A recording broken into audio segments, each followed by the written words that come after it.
Rreth 450 pëllumba nga qarku i Korçës morën pjesë në etapën e tretë të garës së shkurtër, e cila u zhvillua në Prishtinë, aty ku u bë edhe lëshimi i tyre dhe priten të rikthehen në Fole, në Korçë e qytetet tjera të Juglindjes. Bëhet fjalë për pëllumba sportiv të njohur si postier, të trajnuar për të përshkruar distanca të gjata dhe për të rikthyer me saktësi në folen e tyre. Në këtë etapë, ata përballuan një distancë prej rreth 220 km. Atëherë këtu jemi në grumbullimin e pëllumbave për etapën e tretë të garës që zhvillohet në Prishtinë.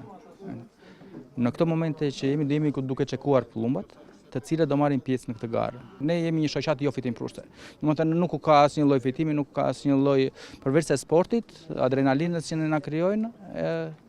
Kjo është dhe në fund fare pasi ne domethënë mbyllen të gjitha sezonet, janë 2 sezone, që është sezoni i garave, domethënë i pëllumbave të maturuar edhe pëllumbave të vegjël që është në shtator.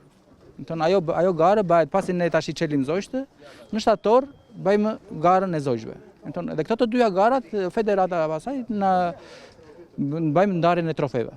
Të shumt janë qytetarët korçar që merren me rritjen dhe stërvitjen e pëllumbave, një pasion që vazhdon të ruhet dhe zhvillohet ndër vite. Nga zonat të ndryshme të qarkut pjesëmarrësit sollën pëllumbat e tyre për këtë garë, të cilët më parë janë nështruar edhe procesit pajisjes me çip identifikimi. Në total, nga gjithë Shqipëria, morën pjesë rreth 4.000 pëllumba, duke kthyer këtë aktivitet në një nga garat më të rëndësishme të këtij lloji.